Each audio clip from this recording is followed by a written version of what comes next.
Hey there, guitar lovers. Welcome to the first installment of a new video series I'm doing called Licks You Can Learn From. What I'm going to be doing in each video is taking 3 licks from a great guitarist, one easy, one medium difficulty, and one pretty darn hard, and not only teaching the lick itself, but going deeper into it. We're going to talk about what makes the lick cool, the theory behind why it works, and my sincere hope is that you can take these licks and not only use them in your own playing, but maybe even make them better. So let's get busy.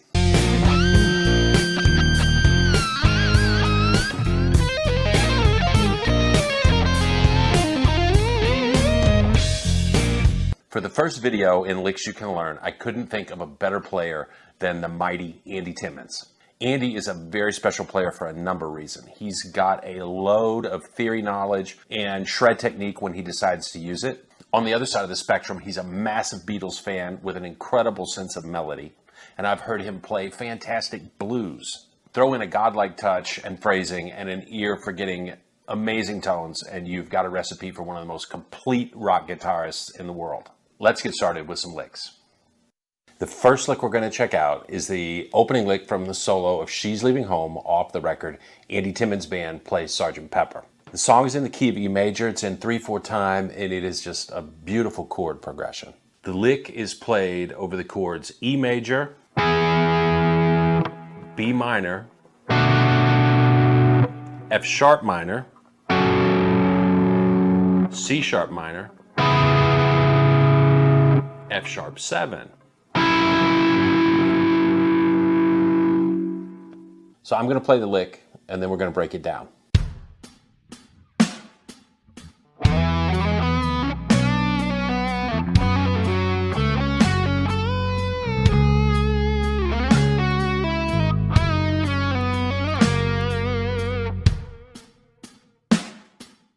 There's no fast playing or anything overly technical here, so what can we learn from this lick?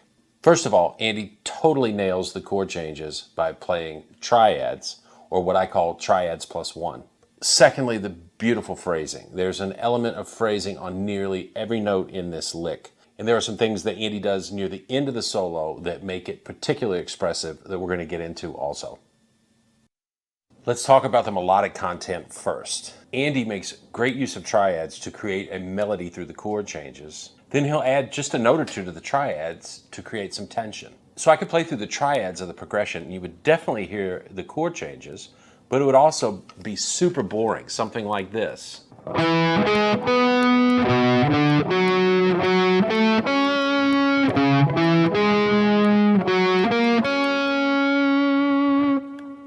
That's a great exercise, by the way. But there's no tension or musical momentum created. So all Andy does is he introduces another note or two into the triads, and voila, it really makes the phrases flow. This is where I get the term triad plus 1. In the opening phrase, he plays the root, or E, slides into an F sharp, and then slides up to G sharp, and then he plays the 5th. So it's a triad with the 2nd added. He then plays a C sharp, which is the 2nd of the next chord, which is B minor. He bends that up to D, which is the 3rd of B minor, goes back to the C sharp, and then plays a B note. So he's really just playing the first 3 notes of the B minor scale. Sounds like this. Then he hits an A note, which is the minor 3rd of the next chord, F sharp minor. Then he does a little legato run of B, C sharp, B, and A. Then he hits the root, which is F sharp. So once again, he does a triad plus 1.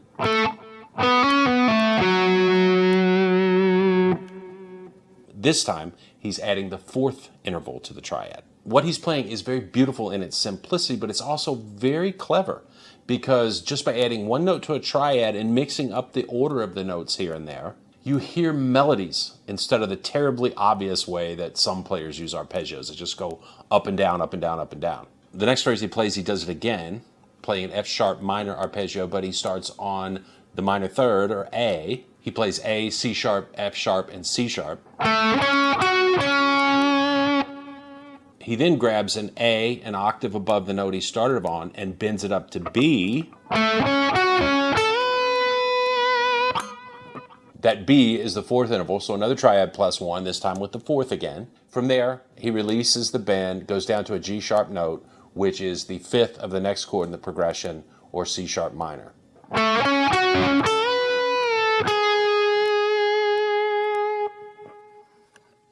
The last part of the lick, he plays the first two notes of an open triad a la Eric Johnson, who is a big influence on Andy. So he plays a C sharp and a G sharp. And then he kind of walks down the C sharp minor scale on one string, ending up on an A sharp, which is the third of F sharp major, which is the last chord of the progression. It goes like this.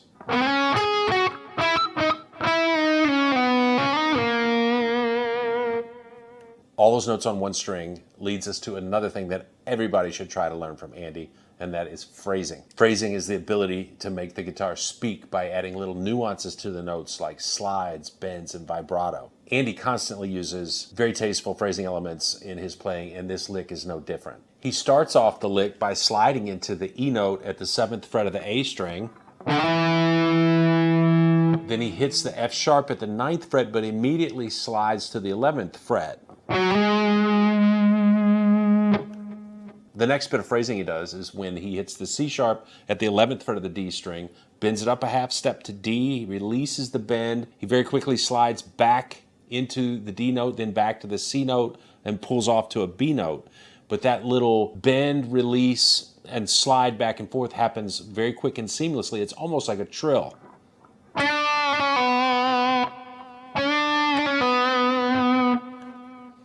The last bit of phrasing is an important part of Andy's playing. It's something you should try to get into your own playing, and it's playing a succession of notes on one string using slides and pull-offs, hammer-ons. It's a super vocal sounding technique, and it just sounds great. Make note that he pre-bends D sharp up to E to start the lick, lets off that bend, hits a C sharp, a B with his index finger, then he grabs C sharp and slides into D sharp with his third finger. And lastly, he hits an A sharp on the 3rd fret with his index finger. It's something you're going to need to practice to get the timing just right so that it's seamless, getting down to that note with the index finger. Or, conversely, I've seen live versions where Andy really articulates that slide much more, something like this. All in all, this is a great melodic lick. Even though it's not very technical, there's obviously a lot to learn from it.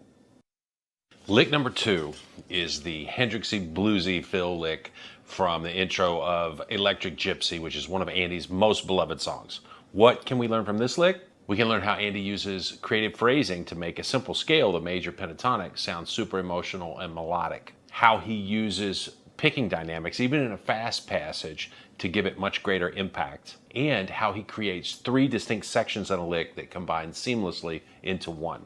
Let's have a listen.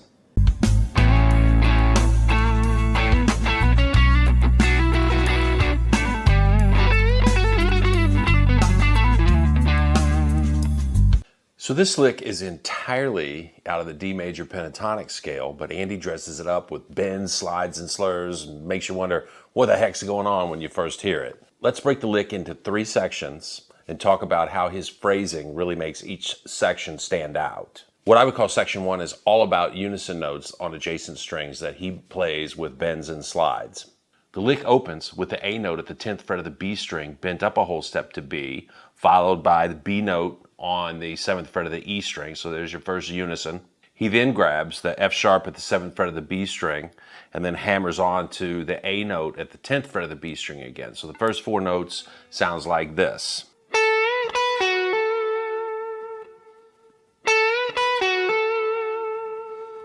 That's followed by a unison bend where he grabs the E note at the 9th fret of the G string, bends it up a whole step, and then plays the F sharp at the 7th fret of the B string. Put that with our first 4 notes. That's followed by another F sharp. He uses a grace note slide from the 9th fret of the G string to the 11th fret. So we get 3 F sharps in a row.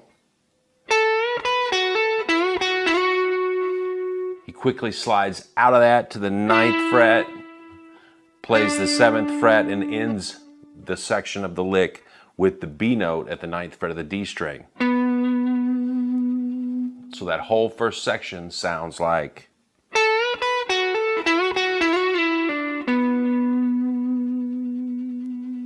Which is a really cool blues lick in and of itself that would fit a lot of different places. A great little lick to get under your fingers. One phrasing note on the very first note of that lick, you want to make sure that you kind of rake the strings. You mute with the palm of your right hand. I just hit all the strings, but you only really hear the one note. It gives that note a little more power, a little more punch. In section 2 of the lick, he plays 8 notes in what I would call a 2 steps forward, 1 step back kind of thing. The first 5 notes, he descends down the D major pentatonic scale, starting with the E at the 9th fret of the G string, down to the F sharp at the 9th fret of the A string. So right down D major at the 7th and 9th frets. Then he does a wide intervallic jump. It's a 6th interval back to the D at the 7th fret on the G string. There's that sort of stair-steppy, 2 step forward, 1 step back thing. He goes down a 4th to the A at the 7th fret of the D string. Hammers on to the B at the 9th fret of the D string. So there is our 8 notes. Again, it's a really cool blues lick in and of its own. If you take section 1, add it to section 2, we get this.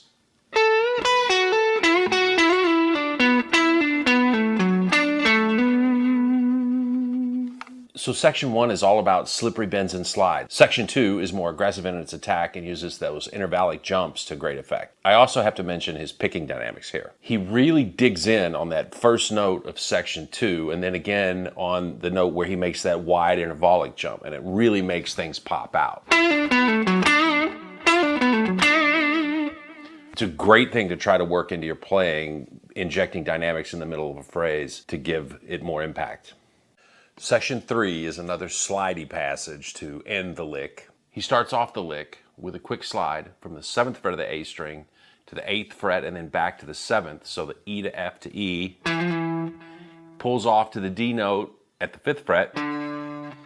He plays the 7th fret, the B note on the E string, and then finishes up the lick with the D note at the 5th fret of the A string.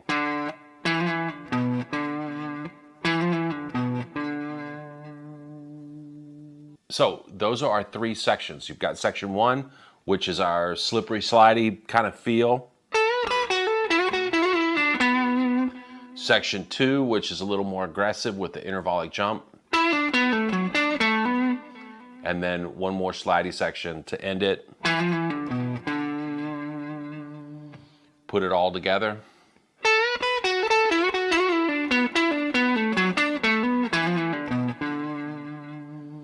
It's a striking lick. It comes out of nowhere. It is both ear-catching and melodic. Great stuff. Lick number 3 is what I'm going to call Mixolydian Pentatonic Madness from the song Pink Champagne Sparkle, which was on the That Was Then, This Is Now record. This is a faster lick made up of 16th note triplets. It's near the end of the song and it's played over an F7 chord. What are some of the things we can learn from this lick? Number 1, he sets it up beautifully by playing it between 2 slower bluesy licks that have lots of bends in them. By setting it up between these 2 bluesy licks, it makes the lick sound even flashier than it actually is. The scale that he uses, the Mixolydian pentatonic scale, it's a great scale to have under your fingers. Lastly, it's a mesmerizing example of a scale sequence. Check it out.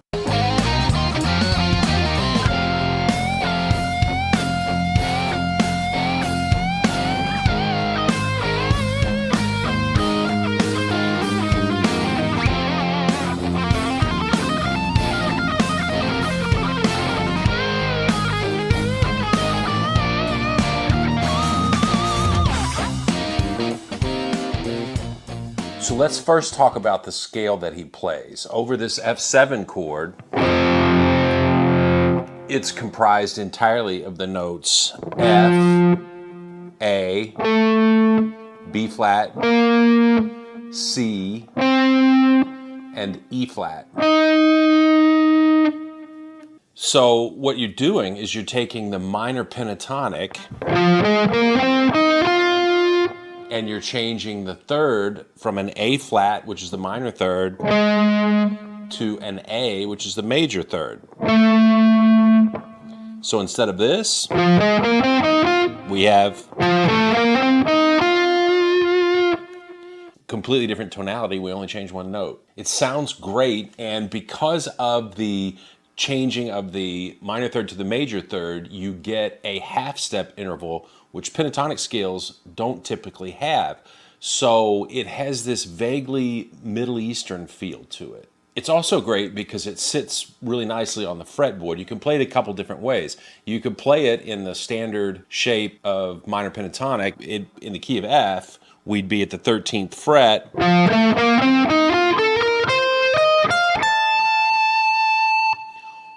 Or you can play it as a pattern where we have 2 notes on one string, 3 notes on the next string.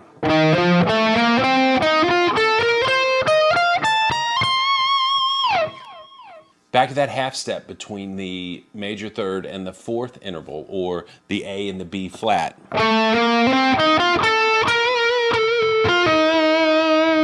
Because of that half step, it makes it very easy to play little bends, little trills, little slides that really accentuate that vaguely Middle Eastern feel. Makes it sound great. It's very different from what you can do with the typical pentatonic. Andy takes advantage of it to play a slide at the very beginning of the lick. He also plays a slide at the highest point of the lick.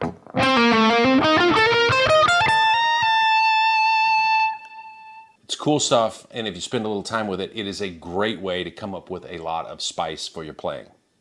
Second big learning point from this lick that you should take and experiment with is the way Andy creates a scale sequence instead of just playing the scale up and down. That being said, Andy does ascend straight up the scale after the initial downward movement.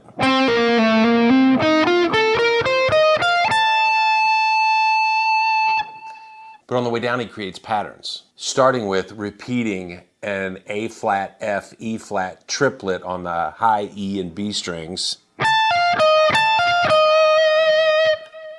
That's followed by a 6-note phrase where he plays C, E flat, F, E flat, C, and B flat at the 13th and 16th frets of the B string, the 13th fret of the E string, 16 and 13 again on the B string, and then down to the 15th fret of the G string. So far we've got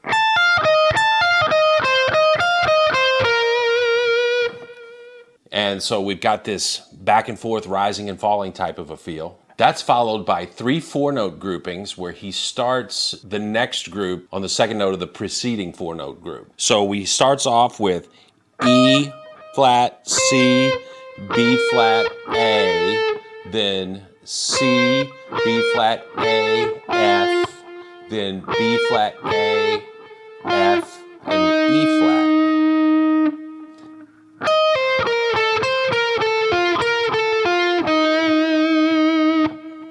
So once again, he's creating this sort of back and forth stair-stepping feel. He's also playing groupings of 4 inside of 16th note triplets. So there's a bit of a feeling of superimposing 4s and 3s. The last thing to take away from this lick is how he sets it up by playing this faster note groupings between 2 slower, bendy, bluesy licks. The lick before it starts off with sort of an Albert King type thing or a Stevie Ray Vaughan feeling, big bluesy bends.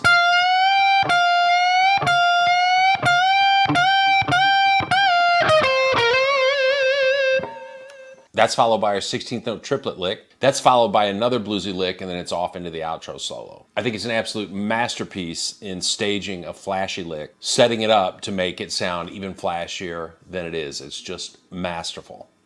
So I really hope you enjoyed this first installment of Licks You Can Learn From. I've already identified 25 of my favorite players to do these kinds of videos on, so let me know if it's something you enjoy. Please like the video, subscribe to the channel. As always, you keep practicing. I'm going to keep making these videos that are going to help you make sense out of soloing. See you soon.